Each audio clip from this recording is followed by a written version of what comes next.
ہم امیروں نے غریبوں کو فقیر بنا دیا۔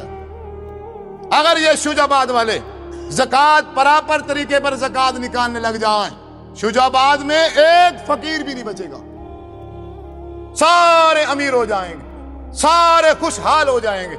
اگر ملک پاکستان میں رہنے والے مسلمان، اللہ پر ایمان رکھنے والے، نماز ادا کرنے والے اور اسلام کا تیسرا رکن زکوٰۃ اگر صحیح معنی میں زکوٰۃ دینے لگ جائیں تو ملک پاکستان کی غربت کیا ہو جائے گی؟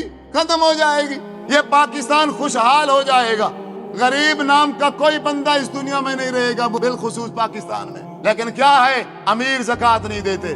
ہاں، اور جو امیر زکوٰۃ دیتے ہیں، کبھی کبھار کسی امیر کو شوق چڑھ جاتا ہے، وہ کہتے چلیں جی اب میں اپنا مال جو ہے غریبوں اور فقیروں میں خرچ کرتا ہوں۔ پھر وہ بھلا کیا کرتا ہے؟ مثال کے طور پہ اب اس نے 1,00,000 روپیہ اپنی زکوٰۃ نکالی پیسوں کی۔ اب وہ زکوٰۃ ادا کرنے کا طریقہ کیا کرتا ہے؟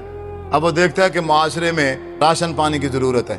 معاشرے میں کس کی ضرورت ہے؟ راشن پانی کی ضرورت ہے۔ معاشرے میں کپڑوں کی ضرورت ہے، معاشرے میں خیموں کی ضرورت ہے، معاشرے میں فلاں۔ وہ کیا کرتا ہے؟ اس 1,00,000 روپے کا راشن پانی لے لیتا ہے، وہ اس 1,00,000 روپے کے کپڑے لے لیتا ہے، وہ اس 1,00,000 روپے کا کوئی اور چیز لے کے جو معاشرے کی ضرورت سمجھتا ہے وہ لے کے پھر ان غریبوں اور مسکینوں میں کیا کرتا ہے؟ تقسیم۔ غلط ہے، یہ شریعت کے خلاف ہے۔ جب میں اپنی زکوٰۃ کا 1,00,000 روپیہ نکالوں گا، اب وہ 1,00,000 روپیہ میرا نہیں ہے، میری ملکیت اس میں سے کیا ہو گئی؟ ختم۔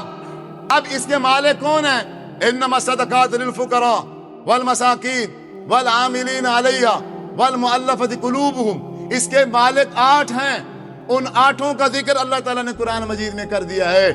اب ان 8 میں سے کسی ایک کو میں وہ 1,00,000 روپیہ ہی دے دوں گا۔ اب اس کی مرضی ہے وہ راشن پانی لے، اس کی مرضی وہ جوتیاں لے، اس کی مرضی وہ کپڑے لے۔ اب وہ آگے فقیر اپنی ضرورت دیکھے گا کہ میری ضرورت کیا ہے، اپنی ضرورت کے مطابق وہ فقیر خرچ کرے گا، کیونکہ ان پیسوں کا مالک وہ فقیر اور ضرورت مند ہے، یہ امیر نہیں۔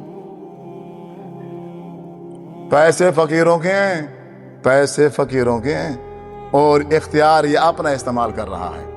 پیسے فقیروں کے اور اختیار کس کا استعمال ہو رہا ہے؟ اپنا نہیں۔ جس چیز کی بھی میں زکوٰۃ نکالوں گا، اگر میں پیسے زکوٰۃ میں دے رہا ہوں، اگر میں سونا ہے تو اس سونے کی جو میں زکوٰۃ نکالوں گا، چاندی ہے چاندی کی زکوٰۃ نکالوں گا، اگر میرے پاس زمین ہے، جائیداد ہے، فصل ہے، تو پھر میں اس کا عشر نکالوں گا، 20واں حصہ۔ وہ جو 20واں حصہ عشر ہے، اب میں ایسا نہیں کروں گا کہ اس کو جو ہے نا میں بیچ کے اس کے پیسے اس کو بیچ کے یا اس کی جگہ پر کوئی اور چیز میں دیکھوں میرے اس بھائی کی کیا ضرورت ہے، اس کے ضرورت کو دیکھ کے پھر میں وہ کوئی دوسری چیز دے دوں۔ ایسا ہرگز نہیں ہے۔ اگر 20 من ہو گئے ہیں گندم کے، کپاس کے، جاؤ کے، مکئی کے، تو 1 من مکئی جو ہے میں وہ جو بھی ضرورت مند ہے میں وہ ایک سائڈ پہ کر کے اس فقیر اور غریب کو دے دوں گا۔ اب ہے آگے اس کی مرضی، وہ گندم کا من بیچ دے یا اس کو اپنے کھانے کے لیے استعمال کرے یا جو مرضی کرے۔ تو اسی طرح جو میرے بھائی دکاندار ہیں، کیونکہ یہ شہر کا ماحول ہے، اس میں زیادہ تر دکاندار ہیں، اور جب دکاندار اپنی زکوٰۃ نکالے گا، اس کا طریقہ یہ ہے کہ اکثر کی دکانیں جو ہیں وہ کرائے پہ ہیں، مالک بہت کم ہوتے ہیں۔ اب اس دکان کے اندر جتنا مال لگا ہوا ہے، اب وہ دیکھے گا، اب اسی کو پتا ہے کہ میں صاحب زکوٰۃ کس مہینے ہوا تھا، یا اللہ تبارک و تعالیٰ نے میرے اوپر یہ جو فضل کی ہے، رحمت کی ہے، اس کو کتنا عرصہ ہو گیا ہے۔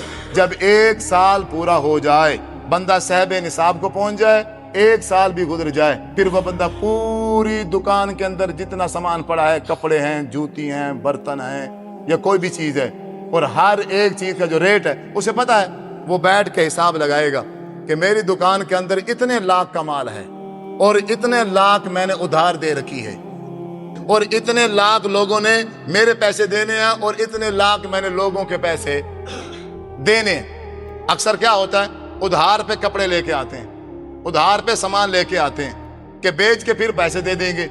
اب کیا ہے، بندہ صاحب نصاب کو پہنچ گیا، اب حساب ہو رہا ہے، 20 لاکھ کا سامان ہے، 20 لاکھ میں سے 10 لاکھ کا سامان ان مالکوں کا ہے جن سے میں لے کے آ کے بیچ رہا ہوں، وہ 20 لاکھ کاٹ دو، باقی کتنا بچا؟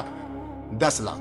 اب 10 لاکھ یہاں موجود ہے، لیکن 10 لاکھ ایسا ہے جو میں نے لوگوں سے لینا ہے, جو میں نے لوگوں سے لینا, اس 10 لاکھ کو اس 10 لاکھ کے میں شامل کیا جائے گا.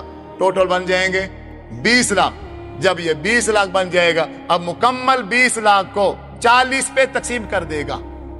جو وہ 40واں حصہ جسے 2.5% کہتے ہیں, جو وہ نکلے گا وہ اللہ تبارک و تعالیٰ کا حق ہے, اسے ہر صورت میں ادا کرنا ہے. اور جو میرا بھائی میرا بزرگ ادا کر دے گا, اللہ تبارک و تعالیٰ اس کے بقیہ مال میں برکت پیدا کر دے گا. اللہ تبارک و تعالیٰ جو بچا ہے اس کو خیر بنا دے گا, اس کو اپنا فضل بنا دے گا اور اس میں اپنی برکت شامل کر دے گا. پھر گھر کا ماحول پرسکون ہو جائے گا. انسان کا مزاج, انسان کی طبیعت وہ پرسکون ہو جائے گی. پھر اسے نماز پڑھنے کا دل بھی کرے گا, اس کے اندر شوق پیدا ہوگا مسجد میں جانے کا, شوق پیدا ہوگا قرآن سیکھنے کا, شوق پیدا ہوگا دین کی باتیں سننے کا, شوق پیدا ہوگا علماء سے محبت کرنے کا, شوق پیدا ہوگا علماء کی خدمت کرنے کا. غریب اچھے لگیں گے, غریب پر دیکھ کے ترس آئے گا, غریب کو دیکھ کے دل میں رحم پیدا ہو جائے گا, غریب کو دیکھ کے دل کرے گا میں اپنا سارا کچھ اس کو دے دوں. یہ ساری صفات, یہ ساری کیفیات یہ اس وقت پیدا ہوں گی جب میں اپنے مال میں سے اللہ تبارک و تعالیٰ کا حق نکالوں گا. اگر میں نے اللہ کا حق نہیں نکالا, پیسہ بڑھتا جائے گا, دکانیں بڑھتی جائیں گی, کاروبار بڑھتا جائے گا, دل سخت ہوتا جائے گا, طبیعت میں تکبر آتا جائے گا, اور مزاج میں فرعونیت شامل ہوتی جائے گی. اپنے بھی اچھا نہیں لگیں گے, سکی بہن کو دیکھنا کہ دل نہیں کرے گا, سکے بھائی سے نفرت ہو جائے گی, قریبی ہمسائے جتنے ہیں وہ سب فقیر لگے گے. یہ سب بیکار ہے, یہ سب میرے ساتھ لالچی ہیں, یہ سب میرے ساتھ اٹھتے بیٹھتے اس لیے ہیں کہ انہیں پتا ہے کہ میں امیر ہوں, انہیں پتا ہے کہ میرے پاس پیسہ ہے. پھر وہ شیطان وہ ساری کی ساری الٹی گیم چلا دیتا ہے. پھر گھر کے اندر دکھ, گھر کے اندر بیماری, طبیعت میں بے چینی, سونے کے لیے وقت نہیں ہے. اس دولت کو کمایا ہے اس کو کھانے کا ٹائم نہیں ہے, جو دولت کمائی ہے اب اس کو پہننے کا ٹائم نہیں ہے, جو دولت کمائی ہے اب اس کو اس سے فائدہ حاصل کرنے کا ٹائم نہیں ہے. بس یہی چکر ہے, بڑھاؤ بڑھاؤ بڑھاؤ بڑھاؤ بڑھاؤ بڑھاؤ. بعض اوقات اللہ تعالیٰ ایسی کیفیت پیدا کر دیتا ہے, اس بندے کو بیماری ایسے لگا دیتا ہے, تم جتنے مرضی کروڑ اکٹھے کر لو, اللہ کہتا میں تمہیں یہ کھانے نہیں دوں گا. اللہ تعالیٰ اس سے وہ کھانے کی صلاحیت وہ ساری چھین لیتا ہے. تو عزیز بزرگوں, نوجوان ساتھیوں, آپ سے یہ ساری باتیں شیئر کرنے کا مقصد صرف یہی ہے کہ آپ میں سے ہر بھائی اللہ تبارک و تعالیٰ کا جو حق ہے اس کو سمجھے. آپ کا جو مرضی کاروبار ہے آپ کوشش کریں اس میں سے اللہ تبارک و تعالیٰ کا جو حق بنتا ہے 2.5% ہر صورت میں اس کو نکالیں گے تو خیر ہے.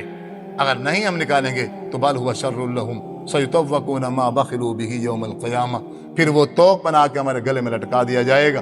کل قیامت ہوگی, اگر وہ جانوروں کی صورت میں ہے تو موٹے تادے جانور کر کے وہ میرے اوپر چڑھا دیے جائیں گے, میرے کندھے پہ بٹھا دیے جائیں گے. سونا چاندی ہے تو اس کو اللہ تبارک و تعالیٰ کے نبی نے فرمایا ہے سام کی صورت بنا کے اس کو سامنے لا دیا جائے گا. وہ دونوں جبڑوں سے پکڑ کر کہے گا انا مالو کا انا کنزو کا, میں تیرا مال ہوں, میں تیرے پیسے ہوں, میں تیری وہ دولت اور خزانہ ہوں جس کو تو غریبوں اور فقیروں سے چھپا کے رکھتا تھا. وہ اس کو ڈسے گا, وہ قبر میں عذاب کا سبب بن جائے گا.